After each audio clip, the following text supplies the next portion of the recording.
મકર સંક્રાંતિના દિવસે આ એક વસ્તુ ઘરની પૂર્વ દિશામાં રાખો, ધનની કમી નહીં રહે।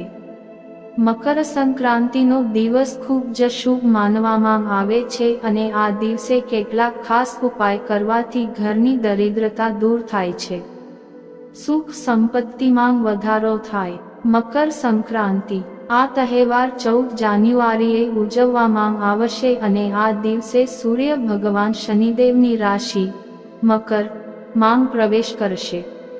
આ તહેવાર ખાસ કરીને સૂર્ય ભગવાન માટે છે અને આ દિવસે સૂર્ય દેવની પૂજા કરવામાં આવે છે।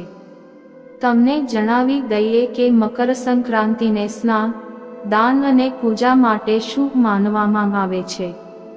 શુભ મુહૂર્તમાં કરવામાં આવેલ કાર્ય તમને શુભ ફળ આપે છે અને આ દિવસે કરેલી મનોકામનાઓ પણ પૂર્ણ થાય છે। એવું માનવામાં આવે છે કે જ્યારે સૂર્ય ભગવાન શનિદેવના ઘરે ગયા હતા ત્યારે તેમણે સૂર્ય ભગવાનને કાળા તલ અર્પણ કર્યા હતા, જેનાથી સૂર્ય ભગવાન પ્રસન્ન થયા હતા। તેથી આ દિવસે કાળા તલની પૂજા કરવામાં આવે છે અને ખીચડી ચઢાવવામાં આવે છે। આ વસ્તુઓને ઘરમાં લાવવાથી દેવી લક્ષ્મીનો વાસ થશે।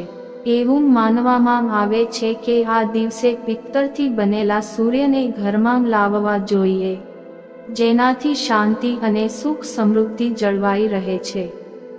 જો તમે નથી ઈચ્છતા કે ઘરમાં ધનની અછત ન રહે તો આ દિવસે આવા સૂર્યને પૂર્વ દિશામાં ઘંટ નીચે લટકાવીને રાખવો જોઈએ।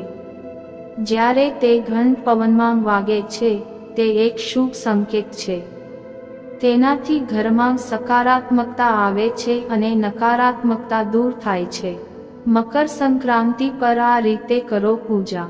સૂર્ય ભગવાન અને ભગવાન વિષ્ણુની પૂજા કરવાથી તમને મકર સંક્રાંતિ પર શુભ ફળ મળશે। જો કોઈ કામ લાંબા સમયથી પેન્ડિંગ હોય તો તે પૂર્ણ થવાની સંભાવના છે। આ દિવસે તમારે તાંબાના વાસણમાં લાલ ફૂલ અને અક્ષત મિક્સ કરીને સૂર્યદેવને અર્પણ કરવું જોઈએ। સૂર્ય ભગવાનના મંત્રનો 108 વાર જાપ કરો। એવું માનવામાં આવે છે કે મકર સંક્રાંતિના દિવસે અન્ન, ધાબળો અથવા તલનું દાન કરવું જોઈએ, જેનાથી ઘરમાં સુખ સમૃદ્ધિ આવે છે। કરિયરમાં સફળતા માટે ખીચડી તૈયાર કરીને જરૂરિયાતમંદોને ખવડાવવી જોઈએ।